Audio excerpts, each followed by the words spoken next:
असं आहे की रोहित पवार काय बोलले हे काही मी पूर्ण ऐकलेलं नाही। मला जी काही माहिती आहे त्यात त्यांनी काही प्रेझेंटेशन केलेलं आहे आणि वेगवेगळ्या माध्यमांमध्ये किंवा वेगवेगळ्या लोकांनी ज्या शंका उपस्थित केलेल्या त्या शंका त्यांनी त्या ठिकाणी पुन्हा उपस्थित केल्या।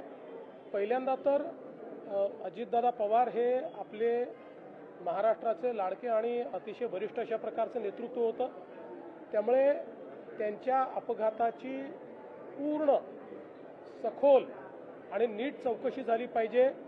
ही मागणी काही चुकीची नाही। पहिल्यांदा ही मागणी मी स्वतः केली होती।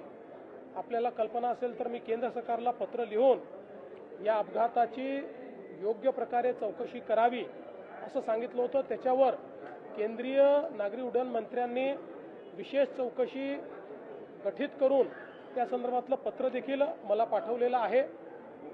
आता ही सगळी चौकशी चाललेली आहे। मुळातच मला एक गोष्ट अशी वाटते की या संदर्भात जी काही चौकशी चालली आहे ती पूर्ण न होता आपण जर तर्कवितर्क केले तर त्यातनं लोकांच्या मनामध्ये वेगवेगळे कन्फ्युजन्स तयार होतात।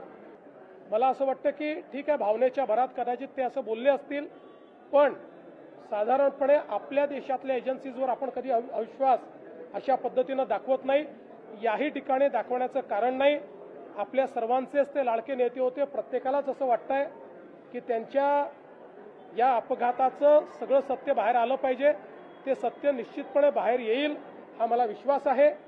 या संदर्भात त्यांचे जर काही मुद्दे असतील तर ते त्यांनी डीजी सेफ्टीकडे पाठवून दिले पाहिजेत आणि त्या संदर्भात डीजी सेफ्टीने त्याही संदर्भातले जे काही शंका असतील त्या शंकांचं निरसन केलं पाहिजे।